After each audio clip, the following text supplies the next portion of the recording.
So let's talk about Raid Shadow Legends. It's a game with some serious depth, right? And it has a community so dedicated that they've basically gone and created a whole roadmap for its future. Today, we're diving into that.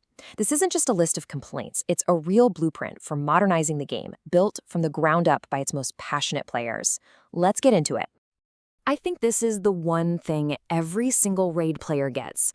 You love the strategy, you love pulling that perfect champion, but that grind, the sheer amount of time you spend just waiting, staring at the same Minotaur run for the thousandth time, it can be absolutely draining, and we've all been there. And that's really the heart of what we're talking about today. This isn't just random venting on a forum. It's a really thoughtful, constructive plan aimed at making the game better for everyone.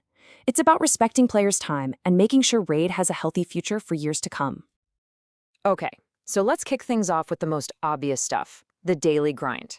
We're talking about all those little things that eat up your time, turning what should be active, fun gameplay into just passive waiting. And you know what the number one offender is?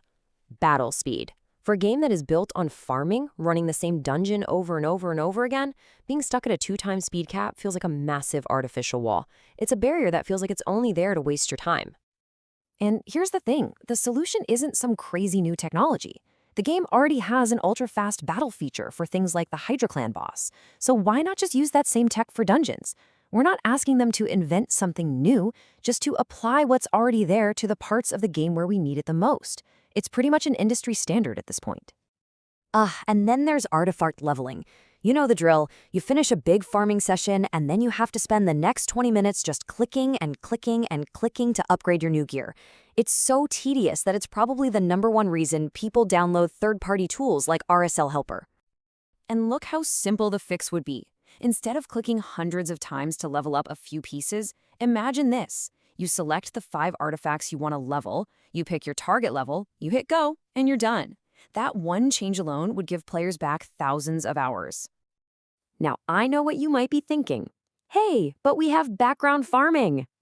And yeah, we do, but let's be honest, it's not real multitasking. You can't actually play the game and start another battle. All you can do is inventory management. Plus, it doesn't even work in some of the most time-consuming areas like Doom Tower, and you have zero control if a run goes sideways. It's really more of a waiting room than a true solution. So all that stuff, it kind of leads us perfectly into our next section. The grind pushes players to be more efficient, but the game itself doesn't give them the tools to do it, and that's why so many people have to go looking for help outside of the game. So when we talk about third-party tools, we mean things like RSL Helper or all those web-based gear optimizers. And let's be clear, these aren't cheats. They are incredibly complex programs built by the community to do things the game just can't. The fact that they are so popular is maybe the biggest sign that the base game is missing some really critical features. I mean, just look at this list. An in-game gear optimizer to find the best builds for you, a sandbox mode to test teams without burning your clan boss keys, AI that you can actually program with some logic. These aren't just little nice-to-haves. For anyone playing at a high level, these are absolute necessities that the game just doesn't offer. Let's take the AI, for example. The team setup we have now is, well, it's pretty basic. But imagine a learning AI. You do one perfect manual Hydra run, and the AI just records everything you did. Then you can tell it to copy that run, but, and this is the game changer, if your damage doesn't hit a certain number, it just quits the run for you and you don't lose your key. That would be huge for protecting your most valuable resources. Okay, switching gears a bit.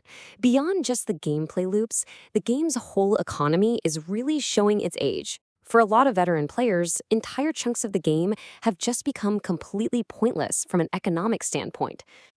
The market is the perfect example of this. I mean, look at these numbers. Why would you ever pay $500,000 silver for a piece of gear that the game itself values at only 50,000? It makes no sense. This total disconnect from reality means that for most players, the market is a feature you only click on to complete a daily quest, and that's it. And for longtime players, this problem just gets worse. You end up with these giant piles of currency that you just can't spend. Once your Great Haul is done, what do you do with millions of arena medals? Nothing. They just sit there. It creates these dead-end activities where you're forced to participate but get absolutely no meaningful reward for it. This quote from the player analysis just hits so hard. When you spend millions of silver upgrading a piece of gear to level 16 and then sell it, You get the exact same amount as if it were level 0. You lose 100% of your investment. This system actively punishes you for trying new things and experimenting with your gear. It's brutal. All right, for our last section, let's zoom out and look at the big picture. These are the kinds of structural issues that really contribute to player burnout and affect the long-term health of the whole game. This chart tells a really important story. For every patch where maybe 2 old champions get a buff, 4 or more brand new champions are added to the game. That math just doesn't work long-term. It guarantees that the number of useless, forgotten champions sitting in your vault will get bigger and bigger with every single update. You ever get to the end of a fusion and just feel completely exhausted? Well, that feeling is often by design. Events are set up to create what you could call resource collision, where you have to spend your silver for artifacts, your energy for dungeons, and your shards for champions, all at the exact same time. It puts this incredible pressure on your resources and leads straight to burnout. And let's talk about pulling shards. Raid has a pity system, but it's totally hidden. Your chances get better the more you pull, but the game never tells you where you're at, so players have to track it themselves with spreadsheets or tools. The modern player-friendly standard in other games is a visible pity counter. It's about transparency. It builds trust and lets you actually plan your summoning sessions. So, when you boil this entire blueprint down, it really all comes back to one simple idea: respecting the player. Respect their time with faster gameplay. Respect their intelligence by giving them real strategic tools inside the game. Respect their investment with an economy that isn't punishing. And respect their loyalty with a design that's built to last. At the end of the day, the community has laid it all out. There's a clear path to a more modern, more respectful, and honestly, a more successful game. So the only real question left is, will Raid follow that path and evolve, or will it risk getting left behind by an industry that never stops moving forward?